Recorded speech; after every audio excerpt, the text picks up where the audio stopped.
Oh, you got water. Oh, yeah. Blue eye.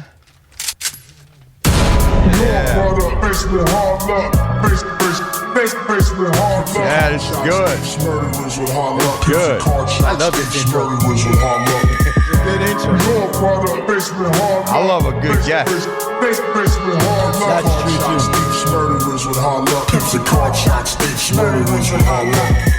Good morning and welcome to the Hard Luck Show. I'm your certified host, Steve Lucky Luciano.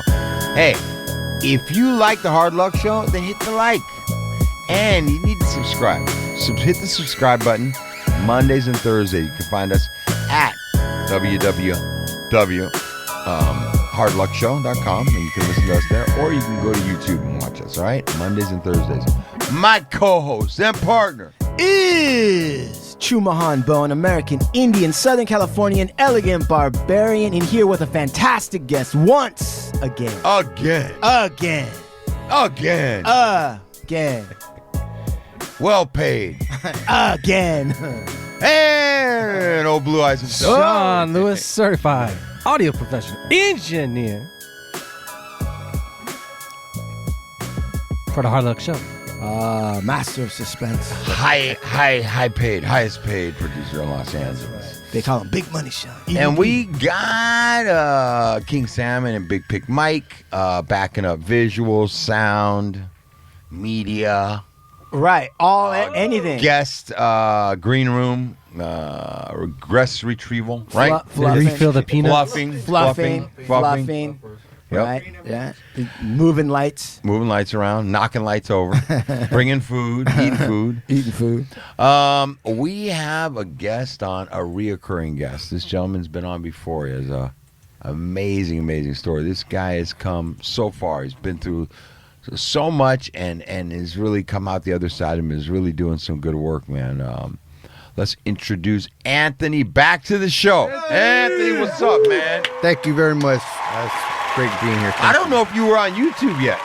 I think you were all audios, He right? was too handsome. Oh, He had to give us a chance. we had to catch up to your... Yeah. Yeah, we had to catch up to you, bro. The whole That reason we facial got hair. this shit was because of you, Yeah, dog. manicured facial hair, the Yeah. smile. Look at that. So we I got gotta this. be smiling. I gotta always have to be grateful, man. Always grateful. Great tool, right? Yes. Gratitude. Gratitude all day long, because this was never supposed to happen. This was never supposed to happen at all. So it's Why just don't you like- give us a quick, for the give people us who are uninitiated, why it wasn't supposed to happen and why it's happening?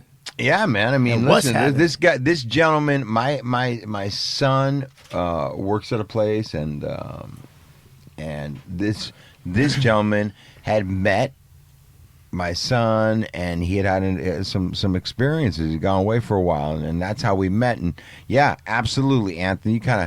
You take us to, just give us the short little, so that our listeners know who you are. The short little version. All right. So I did 28 years in prison for senseless murder and 3 attempts. Never should have happened. I was stuck in a cycle, bro. I call it the hamster wheel. I was stuck in a hamster wheel of just chaos, destruction for so long, and ended up doing. I got life sentence, a 25 to life sentence plus life, and this was in 1990, where when you got life, you were never coming home. Right. That was Right. it. You were stuck. You're The gonna die homies- in prison. Most definitely. The homies' first thing they told you was, "You're never going home, homie. That's it. You're stuck." And it's like, okay. And basically, I just ran with the dirt I was stuck in. I ran with that and got involved with the politics in prison. Of course, I mean, I was not going to be a victim. I was going to be the hunter. And so I ran with it. And for 28 years, well, not even the whole 28 years, because I finally got my shit together. And I was still never supposed to come home. And I would say in 2014, the light clicked. Like, it's time to do something different. Got tired of staying in the dirt, had to wash myself off. And went through the process of change, which was not easy. Inside. It's not. Change is not easy. And so when I started my change, I had to figure out who I was and everything. And basically took me a while, never going home, wanted to find joy just even in a hellhole. And I did. I found some kind of joy just being there, doing what I needed to do for myself, for my family, for my victims. And next thing you know, boom, they come out with this law saying, okay, you fall under this category. It's 260, SB 261, where it's diminished capacity as a youth, because I was convicted at 18 years old. Right. And so I was like, oh, shit, you're going to open the door and let me go home? Shoot, I'm going to run for the door. Mm-hmm. Right. And I did. Went to my first board hearing, didn't make it. I had entitlement issues. And so I waited another year and a half. And next thing you know, man, I'm going to just say I was blessed to come home. What? Just for the people who don't know, what is the diminished capacity at 18? What's the idea there? That as men, our mind, our brain doesn't fully mature until we're 25 years old. So being 18 years old, they've being convicted of a murder and 3 attempts. They considered me a youth still. Meaning you couldn't formulate, because your brain wasn't developed, you couldn't make a reasoned judgment that would land you in prison for the rest of your life. Exactly. Got it. Okay. So go ahead. No, I got... Because when you and correct me, I don't recall exactly in the way you laid out. You started changing your life. Yes. Prior to getting this news. Yes. Right. And so when that news came down the pipe, did it come with a set of things that you needed to do, or it didn't? So you just thought you had it coming? Well, for decades, you didn't even hear of anybody going to board, getting out. It was like a secret. It was a secret. It was like, man, if they were going, they didn't tell you, and they already knew what was going to be the outcome. Once the law changed and you started seeing people going home, it was like, okay, I need to start figuring this out. You go in front of a board, and there's 3 main things they want you to understand: insight, responsibility, and remorse. And if you can't explain your story as far as point A, as a child, this trauma, this hurt happened to me, and I took it and snowballed it into such a monster to where I was okay with killing a person and injuring 3 other people. And then having the understanding, okay, so what solutions did you take to change that? What did you do? Right. And basically groups, self-reflection, just studying, like literally learning about yourself is a second job. Mm-hmm. It is. And it was a lot of work, because I didn't even know who the hell I was. Everything that I learned was word beliefs and values that I accepted from everybody else. And I ran with that. So it was me crushing all that, and it's trying to develop my own values, my own code of conduct, and run with that. And then explaining that to the board, and not only that, feeling sorry for what I did, having some kind of remorse for what I did, contributing to my community, and that at the time my community was the prison yard. Right. And you had to explain all that. You have to literally explain that, because it's the biggest interview of your life. Right. And it was literally for my life to catch some freedom here, a second chance. And man, I mean, the first time was hard. The second time was a lot easier. And like I said, I was blessed to just be able to get the chance to come home, man, because I'm taking full advantage of this second chance at life. When you went to board the first time, how long was it before you went the second time? About a year and a half. Okay. All right. Man, I think it makes. I mean, on the one hand, part of it is. Well, I could see on one side you would look at this situation and say, like, well, that's a tall order. On the flip side, you could also look at the situation and say, if you got life, however they defined what the rules were, right? It's arbitrary as to what the actual requirements you need to fulfill. But if you can't just even follow our directions, we're not going to let you out of here. Right. And that's essentially what they handed down to you, right? Most definitely, because any little write-up, they're called 115s or 128s, or just like chronos, like counseling chronos. Right. Anything like that is, you can't follow the rules. Right. Any kind of rule. Right. So denied. Right. And then probably somewhere along the way, they're thinking like, and if we make him mad, if we frustrate this guy, is he going to spin Flip out Or is he gonna? They do that anyways. They do those things just to kind of see where you're at. Kind of like in rehab, in treatment. Right. They'll come up with a fake scenario. Hey, everybody's going to the carnival. You know what? I don't think you need to go to the carnival. They do shit like that, right? Yeah. They just these fake little things they throw in front of you to see how you'll react. Is he really clean and sober? Is he really, you know what I'm saying? Is he going to go out the door the first?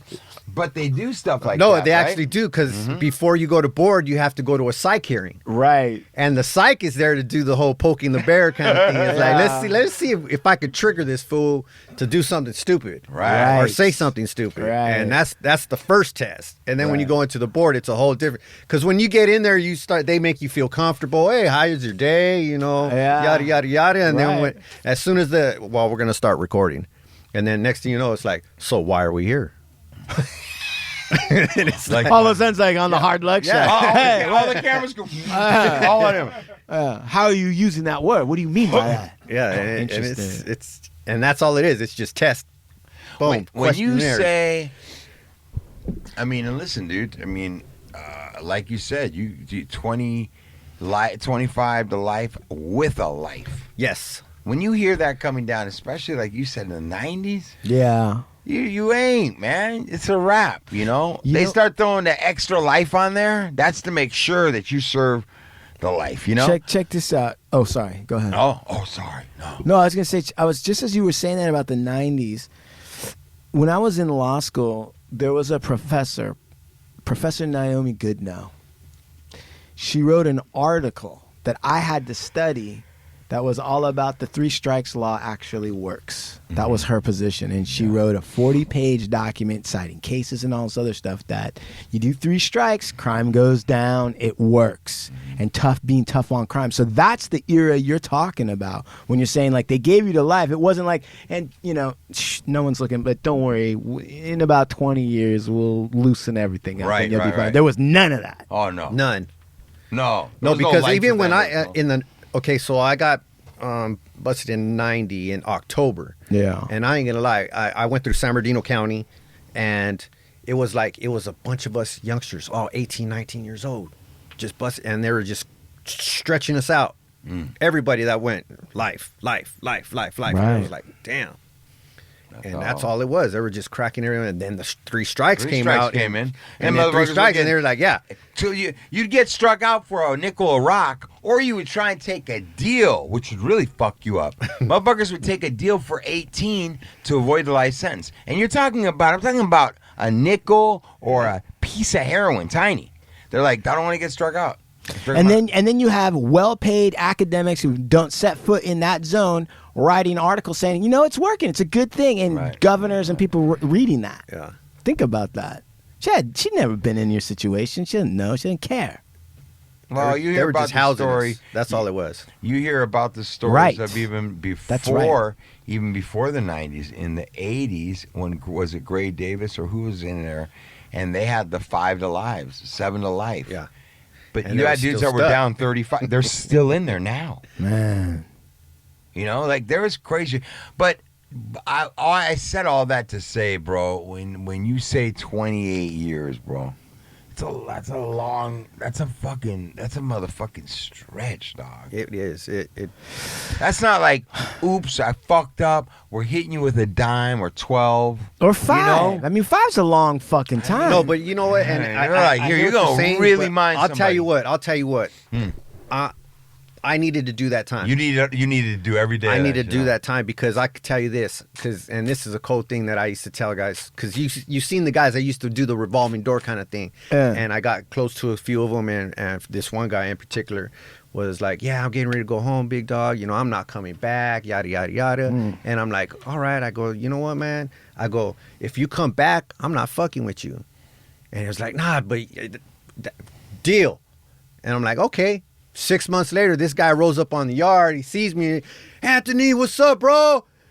Big dog. And I look at him, and I'm like, oh, hell no. And I turn around, and I just started walking away. And he ran up to me. He was like, what's up, homie? You know, I'm back, you know, yada, yada. And I'm like, dude, I already told you, you come back, I'm not fucking with you. And he got butthurt. But I was serious, and the thing about it was, and I say it in my mind, and I look back, and it's stupid. But I said, man, if I got out, I wouldn't be coming back, homie. And look, you came out. I got life. But I'm thinking I was still in my dirt at that time, and if they would have let me out, You would have gotten. I would have been dead or back in prison. I still didn't learn back then. Right. That's interesting. And it took, and people tell me, do you think you deserve that time? And I said, you know what? I accept it. Which is different than deserves. Yeah, I mean, I accept all of it because I would not be the person I am today if I didn't do that time. You know what, man? It's kind of a weird question. Somebody is to ask you that. Yeah. You know what I mean? And it's like, what are you going to say? It happened.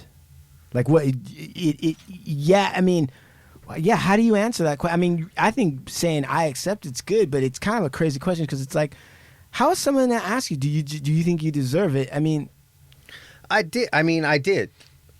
A life was taken, and 3 people were injured. I mean, I caused a lot of chaos in my youth. I did. I hurt a lot of people, and for me to get out of that dirt, yeah, it took all that just to find out who I was, to let me know who I was. Because, like I said, I didn't even know who I was. I didn't have my likes were other people's likes. I didn't know who I was. I used the analogy, the broken puzzle. That was me. Putting the pieces together and all that. I needed to do that to figure out who I was and find somebody, that I could be proud of in myself. Because think about this. I got home and my cousin told me this. I was already 3.5 years out. And she told me, she goes, have you ever looked in the mirror and said you're proud of yourself because of what you did? As far as like, your change and all that stuff. And I'm like thinking, damn, I haven't. I go, I've came a long way. I mean, and I'll say it, I was a piece of shit. I did some dirt. And for me to, get past that and discover, the true me, the authentic me, man, I should be proud of who I am now. Because what I'm doing now is amazing. I'm doing some amazing stuff. And I literally went back that night after we went out, and I was like, I looked in the mirror and I said, I'm proud of you, motherfucker. How was that awkward? Was it weird? It was weird because when she told me, I looked in the sky like a dumbass, like, damn, have I ever done that?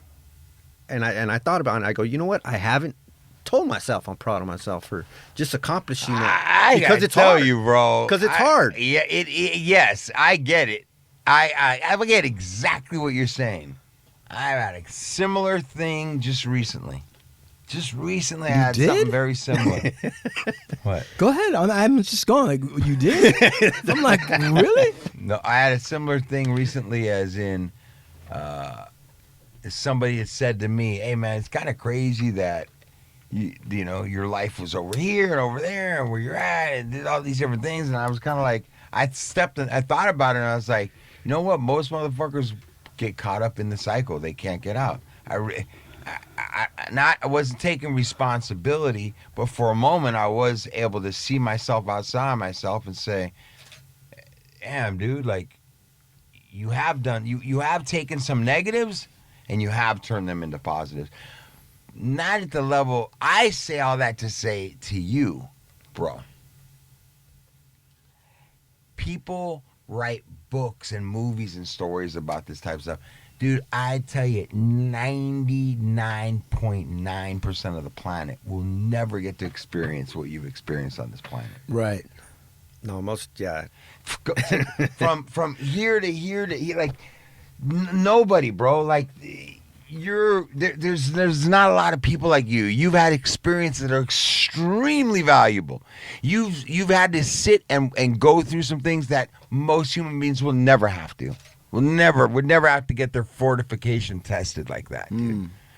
And I think people do. And you not only you would have done it would have been big just making it out. Yeah. Just making it out of that, dude. Just to come home. Whether you didn't do anything but sit on the couch the rest of the time you're out and eat fucking Pioneer chicken. That would be a feat. Bugles. To have your head together and not full of holes and be like, I made it. That in itself would be like, are you kidding me? But for what you're doing, dude, and where you've taken your life through this process, like, I would say that person's right that told you, and I would say that you need to do whatever you need to do to practice and make sure that you really, really get a grip on that and know that, man, in your heart, man. Like, you're one of our... And whenever I see you, bro, whenever I think about you, when your page comes up, I'm like, I really am. I haven't known you that long, man, but I'm extremely moved by your story, who you are, what you do, your commitment to this, your consistency the whole time I've known you. No, I appreciate that. Look. And dude, I mean, I listened to your first story when you took us through it, bro, Yeah. and the politics Man, and where you were social media. going and the dudes that were kind of like showing you the way and all this shit you had there. And I remember talking about that show, and I remember sharing with some people when I got out that everybody has this idea that when the hammer comes down and you get convicted of whatever time they're going to give you, that I think people think that a lot of people are like, all of a sudden the change happens. Like, oh my God, I fucked my life up.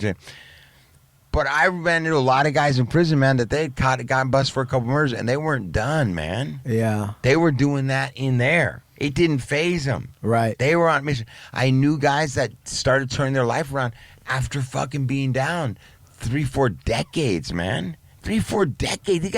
These guys are doing shit and living the same way as when they got grabbed on the street. They continued. Yeah. Because it's easy. Right? It was easy. It was, I mean, literally, and I use this. It was easy to just step in them shoes because it was like living in the street. It was like living in the projects, being inside. It really was. To not change is easy. To not have to change is easy. Exactly. Right. Because I was doing the same things inside as soon as I got in. And then you just learn a whole lot more. You learn the structure, you learn the rules. Okay, these are the new rules because it's a small world. We have our own rules, regulations. Oh, okay, this is what it is. I'll follow the rules. Isn't it crazy how we're able to make do with so little. And it don't matter where they put you. Like, people are like, how did you do it? And how would you live in this? How are you doing? Like, you just do. And you make do all the ways to the motherfucking hole when you don't have nothing except your motherfucking socks and a pair of boxers boxers on. That's I it. mean, and you're in a community where everyone else is doing the same thing. Yeah. So you can see it can get done.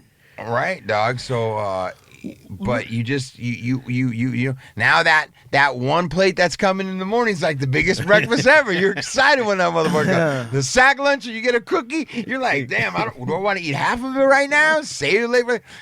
It's like a book. Don't read through your book too quick. You gotta pace it. yourself. You gotta pace it. You gotta pace it, bro. You don't want to beat your neighbor. You know, I remember making mistakes like that and like all these little things, and it's like, man, dude, I'm happy to be with somebody that's home from all that.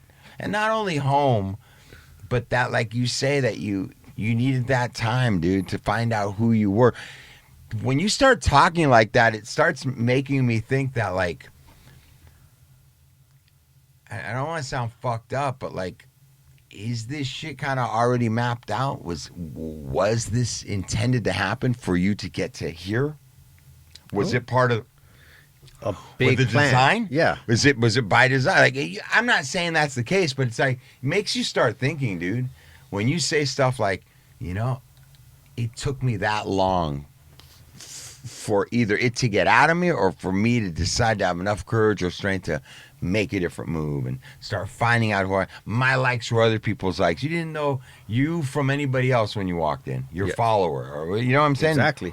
And How did you turn the corner, or talk about the struggle with, because in certain situations you have a moral, or outside people might not call it morals or whatever, but like you said, there's regulations, there's beliefs, there's a code of conduct, Right. and there's a loyalty, right? Exactly. And I could see somebody in a situation like that thinking about making a real change in their life and having to turn their back on certain things and being confused by it, thinking, or am I being weak by not holding on? Oh no, Oh, definitely. of course. That's the main thing. The main thing that triggers people, that trips people up, is the fear factor. I fear the fear of being judged by the homies, and I get that a lot from the guys inside. I mean, literally the fear. Am I going to be looked at weak now? I built up this persona, this moniker, And now if I do this and I start, doing a good program and all that stuff and shy away from the homies, what are they going to think about me? And I that was me. I mean, I played the fence for a long time trying to figure it out because I was scared to even ask people like, hey man, can I get some help trying to figure this, my change? It was scary because I don't want to talk. I ain't going to trust you with, whatever I got to talk about because I don't know what the hell you're going to do with that information. Right. That's the fear. Not only that, are they going to see me in a different light? And it's like, I had to put that away. That's the main thing. If you can put that away, you're good. What about the inside though? I mean, was there a time where there was a part of you that was the homie on the inside that, okay, so I get the outside ones, but I know me, like, let's say I joined the military, right? There would be a time where I would be talking to a pacifist, right? And they were making some sense, but I would be thinking internally like, no, you're a soldier. Now, you believe that or not, Chumahan? Are you gonna cave into this fucking bullshit? Why do you think that's real and the soldier part of you isn't the real one? Did you have an internal struggle like that too? Most definitely. Because you figure I did that for so long. Right. I lived in the dirt. I built a person up to be, I want to say feared, but just as far as like, I have a reputation to uphold now. Mm-hmm. And I don't want that to dwindle. It needs to stay where it needs, on the mantle. And that's the thing. I mean, inside, you are the soldier. Basically, if you're not running the show, you're the soldier. You're going to do what you're told. And that's the thing where you have to separate yourself. Because for me, it was like, you know what?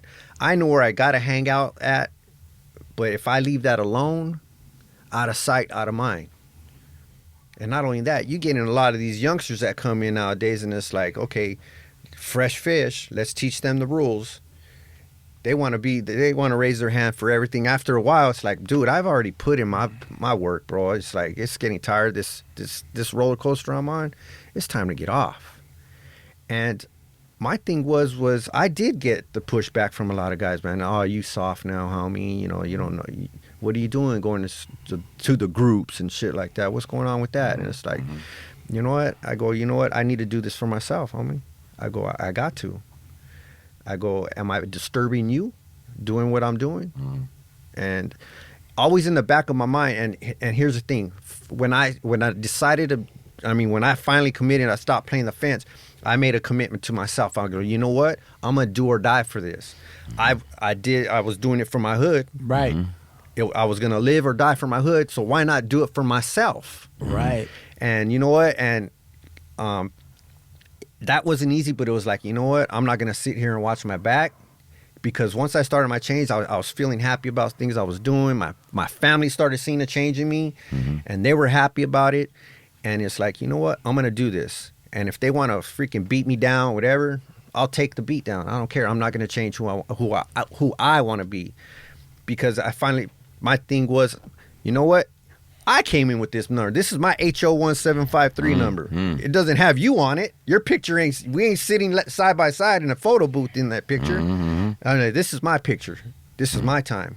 I'm going to do it how I want to do it now. And I did. And I was like, you know what? Be damned. You want to do something about it? Go ahead. They would talk shit behind my back, and do what you do. But here's the kicker on that one. When I got my date and I was going home, the same guys that used to talk shit, hey, Ant, can you help me out? Can I pull you aside and, can you look at some stuff for me? And I could have been an asshole, say, well, fuck you. Right. You know what I mean? And it's like, but that wasn't me. That's not who I built myself up to be. You know what? Yeah, I got you. It was a whole different change, because they seen, hey, man, this freaking dude, he was serious about it, what he was trying to do. Because I was determined, man, literally. Because when you're being told you're never going home, and then you open a door, man, now I have some hope. All right. That's the thing. Now I got some hope. Hell, I'm going to run for the door. The hope of all you need is about the hope of a mustard seed, right? Like, bye, Felicia. Door's open. I'm going for it. I don't know about you guys. Hope's an incredible thing, isn't it? It is. It really is, man. It's like TNT. It really is, dog. Like they say, a mustard seed of hope, bro. can fuel your ass to like, Yeah. you know. To do incredible things. I mean, either way. I hope I'm gonna get some dope. I hope I'm gonna get, but your ass can get moving behind some dope with some hope, some dope and some hope, That's right? true. Oh yeah, Man, dude, crazy, but yeah, bro. it's a Those stories are crazy, right? Yeah, I love it because I think not everybody can relate to the exact circumstances, but everybody can relate to being a part of some group and then realizing, wait a minute, this is my life. I mean, that's a long walk right there. But not only that, here's the thing too. When you start looking at the picture from the outside through a different lens, it's like, damn, everything you taught me and what I'm supposed to believe is all a sham. Right. It's all a sham. Oh, Right. And it's like, dude, I could see clearly now. You ain't got me all freaking in the clouds. It's Right. like I could see what you got going on here, and it's crooked as hell. I'm cool with all that. Right, but it's also a little bit about self-preservation at that point too, because you gotta, not maybe you personally, but it's also, I would think, difficult to say I'm changing my life now, but I also understand where everything's supposed to be, Yes. right? And so I think a lot of guys also probably think about that and think about like, how am I gonna? Maybe they don't have the courage to navigate their own path because they're afraid of what might come. The fear. Fear's Right. an incredible thing in there, man, because that's the thing. You fear what the other people are going to think about you. The other piece of it is too is that if you do level up, maybe let's take it out of this context. You can put it in other contexts, right? At a job, right? Ford manufacturing plant, and you do level up, and you show like, yeah, it is possible. And guess what? You can have a different life. It does get better.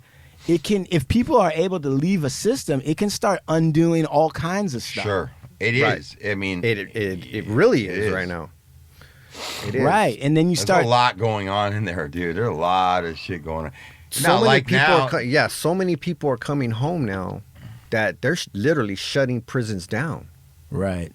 And man, that's incredible, because for a long time, and we mentioned this earlier, all they did was house people. Yeah. It was just housing us. We used to call ourselves cattle. You're just housing us like cattle. Right. And now it's like all your cattle's leaving now. I think that the prison system, probably going all the way back to ancient Rome, really has always been known as a way to get forced labor and money from the state. I think by the time of ancient Rome and all of these things, what they used to do is if you got in trouble in ancient Rome, well, then you'd either go to fight pits for public entertainment, Right. or you'd have to work in the worst jobs. And the worst jobs you could get in Rome at that time was working in the mines. A lot of them were sulfur mines and all shit. People would just fucking die, be caked with shit, working 7 days a week. And it's like it's still the same way here. And so it is housing people, and it's all about how do we move large groups of people through this system to turn a giant wheel for the state and for the upper crust people to be able to continue to live how they feel they're entitled to live. Oh yeah, they got a mind in there. It's called PIA. yeah. That's where they make all their money. Yeah. The Prison Industry Authority. That's where Right. they make all their money. Right. And there was this book, Golden Gulag. The professor talked a little bit about that, where they talked about California CDC is like one of the biggest government It's the entities strongest union. in the world. Yeah, that union, they can't break that union. The union they can bust is all the regular working unions in all the jobs in California, but the prison guard one, nah, they can't break that one. That one they allow. Hey, let me ask them. Go ahead. The prison guard ones, them motherfuckers, their union. Look what they're dealing with. They've got the look what they're dealing with. Look what their job is. So those guys all threaten to come off the job and go out and strike. Yeah, it's not. Well, I mean, like, people are gonna get scared. They'd be like, whatever you do, pay the fucking guards what they want, right? Yeah, you don't So want to try to bring in scabs. No, it's almost like how who's the guy that Hoffa Right. threatening that they're going to stop the trucking. You stop the trucking in this country and everything stops, bro. And they have that power to stop it, or Yeah. stop the docks and everything. When you have that, when you're playing with certain In certain areas, you can flip that card because you stand in that position. And with the fucking prisoners, though, especially where California was. Yeah. When we had fucking more prisons than anywhere in the world were just in California. Right. Yeah. Which is supposedly the most liberal, progressive state, which is progressive incredible. as in progressive locking motherfuckers up. Oh yeah, they're innovating that. But so going back to that though, so where does that come from anyways? Like, how the fuck do you have such a progressive state like California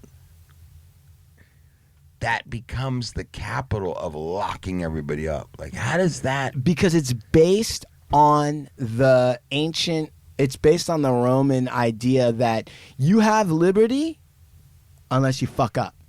And that is the moral, it's not right because they set up all kinds of scenarios to get you to that point. When they first enslaved African Americans, these people that did all that had to redefine African Americans as subhuman. They had to literally look in their Bible and try to twist the words around and be like, well, they're like kind of like animals, so they don't have human rights. If they didn't do that, they would have had to not, they couldn't have done slavery in that way. That's what those the Irish and the broke English were all indentured servants. They call it that because generally, and this isn't all white, but I'm just saying this, generally white people don't like to admit they were enslaving their own kind before they turned to the African Americans. They were enslaving broke prostitutes. The lowest of the low. The lowest. I mean, the Watts of England, the Watts of Ireland, the Watts of Scotland, all those motherfuckers, they go, look, you're going to die here in this hall of dysentery, penniless. Like, you ever seen that picture of where broke drunks, they didn't have hotels or anywhere to sleep and they were homeless? So back in the 1800s, they just tie up a giant rope and take a half penny and let drunks just lay on the rope. That was their hotel. Charging motherfuckers to sleep on a rope. And there's pictures of it, and it's disgusting. In England, in Scotland, in Ireland. That's how they treated their poor there.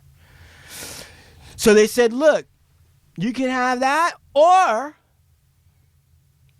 7 years in a hostile country, breaking your back for the tobacco company, with the chance that you might work off that debt, you might get a piece of your own land. And they came here, and of course they would break the fucking shovel, and then the shovel would get added to their debt, and they would never get off of that.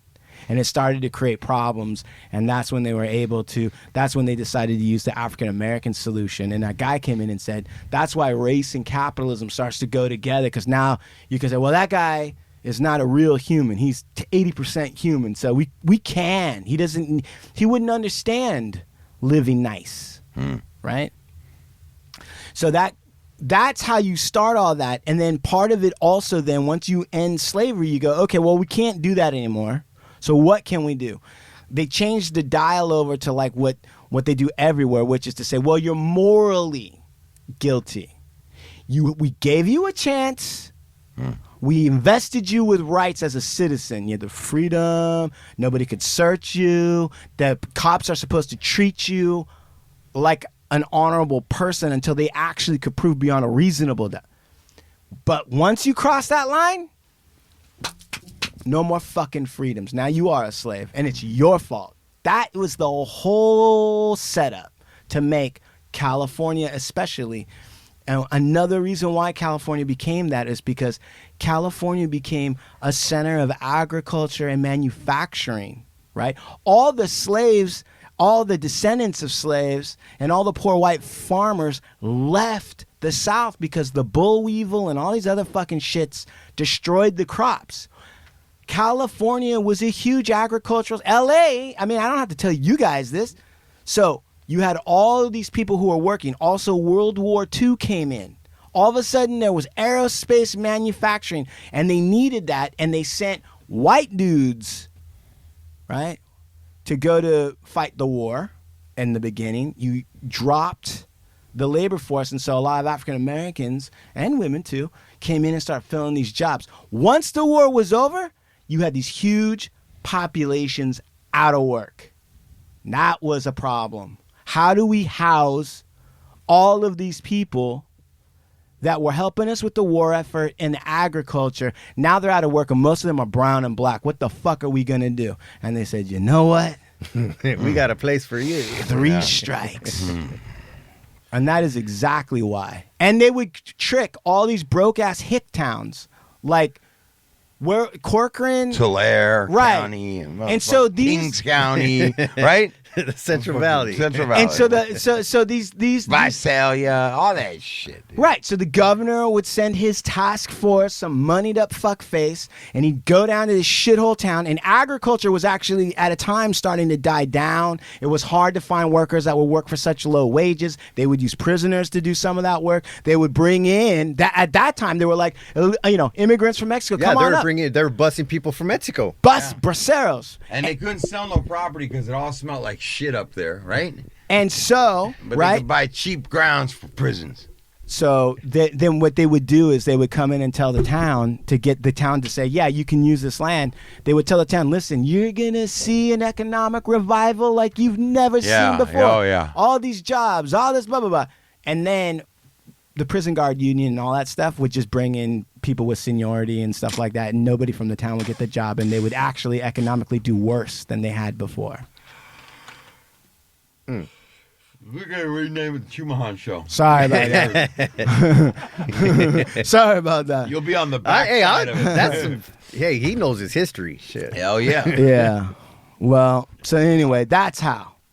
Hey, dog, I know that you went through your process. You started going to school. You started this, that, and the other. To share with me what you're doing work-wise now. Where is your work taking you? So when I came home, I got involved with, I thought I was going to be a machinist when I came home. I tried that for a year and it was miserable. And so one of my buddies, it was. What's so miserable? No, well, the place I was working at, we had a bunch of older guys who were just like, I'm not going to show this young kid, what I'm doing because then he's going to come for my job. That was the whole trip. And I was like, man, screw you old guys.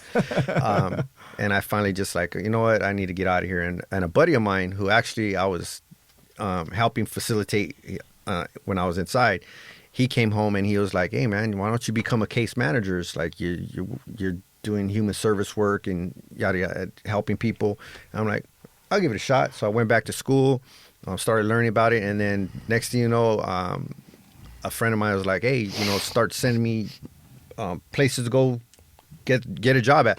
I went to a lot of places, a lot of institutions, organizations that, I get there, I do my interview and they're like, oh yeah, you're perfect for this job. We want to hire you. Mm-hmm. And I'm like, okay. And they're like, you need a background check. And I go, right. Well, let me tell you about my background. And I tell them and then they're like, oh, wow, we're sorry. And I'm like, all right. And finally I went to Salvation Army and I just went to go check it out. And I'm there and I'm talking to this guy and he's like, what do you want to do? What are you here for? And I go, I'm just here to check out, the facilitator job. And he was like, oh, okay. And he's telling me how much I'm getting paid. And I'm like, yeah, I can't do it. I'm good. And then some lady walks in and she goes, let's start the interview. And I'm like, huh, okay. So we do the whole interview and she goes, why are you here? And I'm like, was here for the facilitator job. Just check it out. And she just goes, I want you to be my case manager. And I'm like, that's what I'm going to school for. And she goes, all right. And then next thing you know, after that, she goes, I want to hire you. Okay. So, and then the lady from HR, hey, we need you to do a background check. And I'm like, here's my story. And she goes, tell that to her. So I went back to the lady that she was actually the director. And she goes, and I told her, and she goes, you know what? I don't even care. She goes, the person who was sitting across from me, that's who I want to hire. And I go, shit, you're going to get 110% of that person in. And she gave me the job as a case manager during the pandemic when COVID first kicked off. And I was like, holy crap, I'm going to be a case manager. And I got sent to this hotel where they started because they were housing the homeless in the hotel. Right. And actually, I was on the site and it was cool. I was learning a lot of stuff. And next thing you know, it was Project Room Key and then it became Home Key. I started running a whole other site. They sent me to another site, started running that one, and it was cool. But after a while, the freaking homeless people are crazy. Yeah. And they were driving me crazy, and I go, I got to go. And a What, buddy. do you have a crazy story? Oh, he's got lots of them. I'm Oh sure. man, Give me a good one. Give me a crusty. So I had this one. I had one guy, and he was a schizophrenic, and he's all like, he's like, man, why are you always trying to tell me what to do, bro? And I'm like, what are you talking about? I go, I mean, there's a curfew here. There's a curfew, and he's all, man, you just like the warden. This is just like a prison. I don't like it here. And I'm like, dude, I go, you have no idea, man. This is not like prison. Mm-hmm. And he just like looked at me all funny and all that stuff. And I'm like, huh. And I'm like, I go, yeah, it's not like prison, man. And he just, he walked away. But no, I used to get guys on a regular, women too. I'm going to fucking kill you. I'm going to kill you. I had this one guy in a wheelchair. This dude was off the hook. He'd be drunk, riding around in his wheelchair. Fuck you, man, Anthony. I'll kill you. I'm going to call my homies on you, brother. I'm going to call my homies on you. And he literally one day just hit me with the damn wheelchair, man. Oh, man.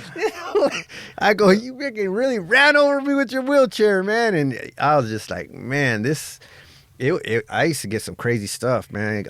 Was drugs a big problem in there? Yeah. Not only that, you had some guys that just didn't give a shit about their rooms and all that stuff. I mean, because you got homeless people. You can't give people that are free spirits rules. You can't, because they're not going to obey it. That's not what they do. And we had this one dude, man, he used to just shit on himself. Man, he shit on we had himself. another guy who just used to piss in bottles and just park them all over the place. I know guys that aren't even homeless that do that. And it was like, oh my God, it was crazy, man. I mean, we used to have people just trying to jump the fence, and bring shit in. And we had this one girl, this is the crazy story. This one girl, she was one on my caseload. And she used to, like, at night, just open up the door. Fuck all of you. I'm going to fucking kill somebody today. Yada, yada, yada. And she just go on a sick one late at night.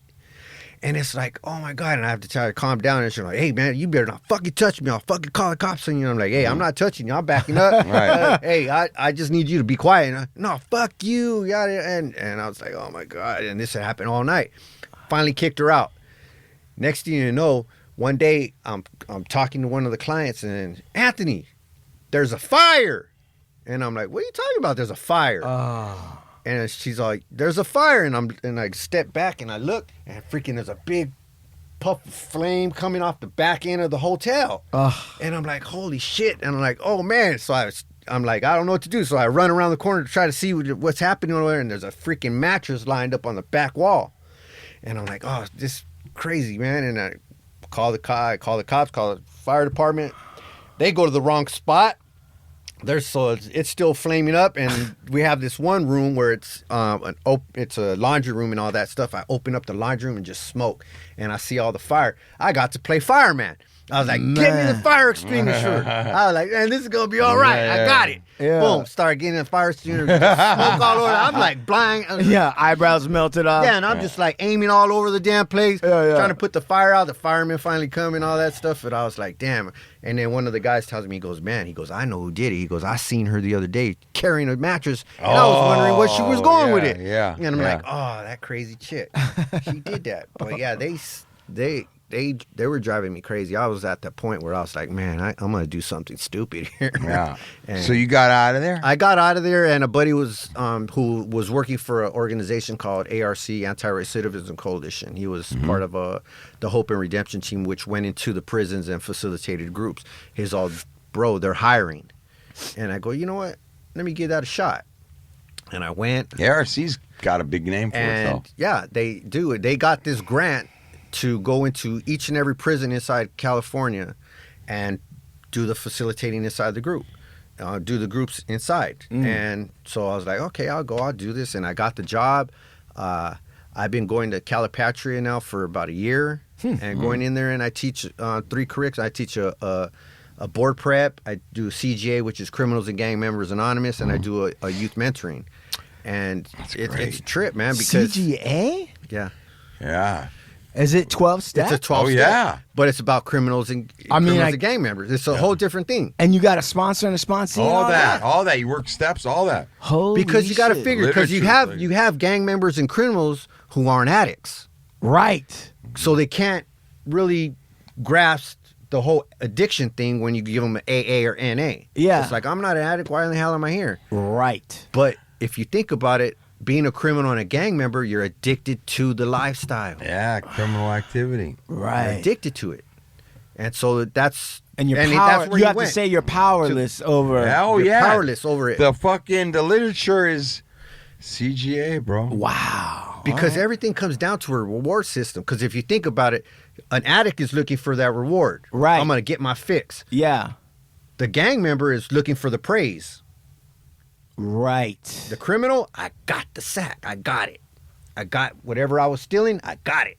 Yeah. And it's going to get worse. I'm going to steal something more. Right. And there's some sort of internal reward there's a chemistry reward that at goes the end that yeah. you're looking for, that you keep getting addicted to, and it gets worse and worse and worse. Sure. Man. Absolutely. Wow. Yeah, so I go in there and it's weird, man. It's something, because I got triggered, man. I've been triggered in there. The first time I went into prison just for a graduation, went to through the visiting, Yeah. and we had this officer who was like being like real disrespectful to us, and I'm like, holy crap! I'm like, what's happening here? Like in my mind, I'm like, what's going on? What's going on here? And then something clicked, and it's like, man, now I remember what my mom used to tell me, because we went to Lancaster, and my mom used to hate going over there because they were always freaking just on her, like, you can't wear this, you're not going in, you got to take this off, go get some other clothes. And I was hearing all that in my head when this lady was just going off on us. And I was like, man, as soon as I was done and I got on the phone, I was like, Mom, I'm sorry for putting you through this shit. I go, I just got a taste of what you were talking about. And it's stuff like that. And another thing was, when I started going to Calipat, we used to have groups in the visiting room. And I didn't have keys or nothing. And one day I asked the cop, I was like, hey, man, I need to use the bathroom. And he's on the other side of the podium, and I'm just standing there, and he just like didn't even look at me. He just like reached down, grabbed his keys, and threw them at me. And I grabbed them, and I just froze. Now, I'm considered staff at that time. Right. But I froze. I was like, holy shit. And I'm like, man, this is a setup. In my mind, I'm like, this is a setup. Where are the cops going to come in and grab me, man? Right. And I just like, and he just went back, and he's just like, his head down. He's not even looking at my reaction. And I just stood there for like a good minute and a half, literally. And I said, okay, I'm just going to walk away now. And I did. And it was weird. Another thing was, when I went to the bathroom one day, only person in the visiting room. I went to the bathroom. Same place where we used to go to the bathroom at. Yeah. And I come out. I'm the only one in there. I start taking off my pants after I'm done peeing. It's a room. You go to the bathroom, you come out, and you're in a big room. Yeah. I start taking off my pants, and I'm ready to pull them down. I'm like, what are you doing? Yeah. And it's like, because back in the day, when you used the bathroom, when you were done, you had to strip down. I got triggered. I was back in, and I'm like, man, I'm ready to start stripping down. But exactly. And I was the only one in there. And I'm like, oh, man, you're a freaking idiot. I mean, it's 28 years, that's 28 years, bro. 20 years. Tell you, everybody I know, when they take their first shower in the outside, they get in the shower with their boxers on. That's your favorite or their question. shower shoes. Or the shower shoes. You're always asking me, like, hey, when you took your first shower, did you have your boxers on? Did you wash them? Did you wash your socks in the shower? Right. Normal people would be like, even makes sense to you when you first get out. I just put them right here. Yeah. It's dry. Tomorrow morning, got fresh underwear. Anybody else look at you like, what are you doing? We got washers out here. Washers down. Dry. You have to live like that no more. That's but good. I love what I do. I go in there and I talk to the guys. The thing about it is they are so grateful, so thankful that me and my team, we go inside the prisons and we're showing them, we're giving them the recipe. Mm-hmm. Look, if I can do it, you can do it. Mm-hmm. And that gives them hope. Right. And that's what it is. It's about giving them guys hope and trying to change the mindset, change the mind, change the behavior. That's true. But it becomes up to them. It becomes up, like I tell them. Dealer. I'm a hope dealer. I like that. I like that. I might have to steal that. You need to. It's amazing that they really do feel some kind of way about it, and like literally every time I show up, it's thank you. Yeah, too, man. I mean, look at bro, but you're going in there, man. It's like there's not a lot of guys in there that they're gonna all sorts of funny style people might show up, but a dude that actually was in there, that's coming from there, that did a lifestyle. You come in there and yeah, I'm sure there's the people that could have whatever attitude with you, but for the most part, dog, like you're gonna gain the respect because you did the time. You're not going in there talking about something you don't know about. Yeah. You know, like you're a real bright light for those guys, brother. I can only imagine that you're an extremely bright when you go in there for them. Yeah, you know? I mean, it's cool. I love what I do. I hate the drive. It's a 3-hour drive out there, but but I love what I do. It's hot as hell out there, but I like being around. They're my people, man. It's, you know what I mean. They're my people, and I tell you, I tell them that. I go, you guys are my people, man. I go out. Not anybody could do this because literally, I have all my inner circle is ex-lifers, and a lot of them even tell me, "Why are you going back?" Mm-hmm. And it's like, bro, because think about it. If we had somebody back in our time doing that for us, don't you think the mindset would have been changed a long time ago? I go, that's why I'm doing it, man. Because we didn't have that. They have that now. Right. And so they're just like, man, I can't do it. I'll get triggered. And then I laugh because I was like, yeah, I get triggered too. They just ain't built for it, but you are. Yeah. Hope dealer. Hope Hope dealer. dealer. Where can people find you on Instagram if they want to fucking buy some hope? Oh, shit. Poppy Romero. Poppy Romero. Poppy Romero, You baby. just peep it out. You're going to see the post come up for the show, man. We need more people like you running around, homie. No, thank you. I appreciate that, man. You're doing good work, bro. No, I love seeing you, man. You're doing a damn thing, brother. You are, man. Oh, you really we're are. trying to win, right? Day by day. We are winning. Winning. You know, we're out here, and I'm grateful, and I don't take it for granted, man. Really don't. So, man, Doggy, Anthony, thank you for coming in today, brother. No, thank you for the invite. Appreciate it, man. I love following you guys. Chuman and his workouts. I mean, he's not doing them like he used to, though. No, I'm still working out. I just don't put it up. I do. I got up at 4 a.m. this morning, brother, working out. I was trying to get with him, man. Chest Hey, you and went back. to San Diego for a powwow, and I'm like, where are you at? Where That's are you true. at? Yeah, I was at San Diego at the powwow. That's right. I was trying to figure it out where you were at. I was down there at the time. I saw was like, that. damn Yeah, it. I was over there at UC at San Diego or whatever it was, San Diego State. San Diego State? Oh, okay. Yeah. I was down the street. Next one though, dude. I'll hit you up earlier and say hey, we're gonna be over here at this powwow. All right. Most definitely. Yeah, you love it. It's a dance and everything's so fucking great. I love it. When's do you'll still go to the Bachuva thing, right? The Bachuva thing? I go once in a while. I mean, I went for the alum, and it was nice, man, just to see people from back in the day. Just, hey, man, wow, just people are got over what their addiction was and doing great right now, and some of them Right. still came back, but as Right, long as right. but I'm just glad that they came back. Sure. And just looking for the help, but yeah, Sure. I stay connected. That's my community, bro. Yeah, they, bro. I was talking with a friend earlier today and about that. I go, you know what? I'm glad I went through there because they showed me how to live. They gave me love, attention that I needed. Because if I would have went to some other transitional housing, it would have been like, get the hell out, go get a job, and bring back some money.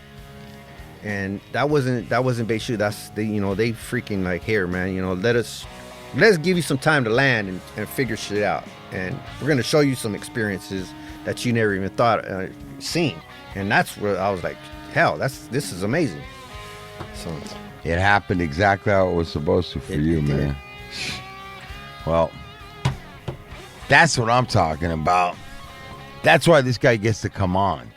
He does good shit because he's about it. Yep. And all right, brother. Well, listen. Check in. We'll check in soon. Would love to go get some food with you sometime. most definitely. And yeah, bro, just keep up the good work, brother. I'm just proud of you, and it's just good to see you and good to have you here today. It's good to see all of you. Too. Yeah, it was Thank great to see you. Great to hear your Papi story. Romero. Yeah, Papi Romero. What you got? Ovandabo and LLP, we wear braids to court. Let the tomahawks fly. The best legal representation that money can buy. And Hello. Sean at Movement.media for all your audio and podcasting needs. And don't forget to hit us up, hardluckshow.com. gentlemen, come on in, Salmon. Get in there, Sam. Get in there, Salmon. Get back in the boat, Salmon. Go ahead and head over to Dragon Bags. Head over to dragonbags.com. DRAGGINBAGZ. Why that Z? Because they always sleeping on me, baby. And go to my IG at Beyond Dragon. No. Go ahead, get in there, Mike. Check it out, Mike Angelo Photography. Give it all to him, Mike. Instagram, give all Bionic Sound Systems, and you also got my Ice Cream Man now too. So check it out.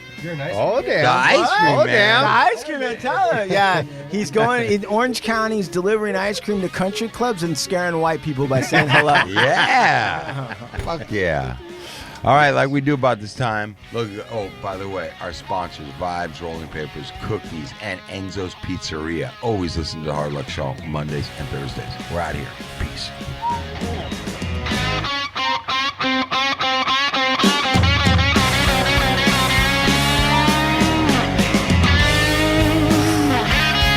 $1,000%. 1,000%. 1,000%. What is the biggest woman you've ever been with? 500 pounds. No, don't. No, the biggest woman I had? Seriously? 300.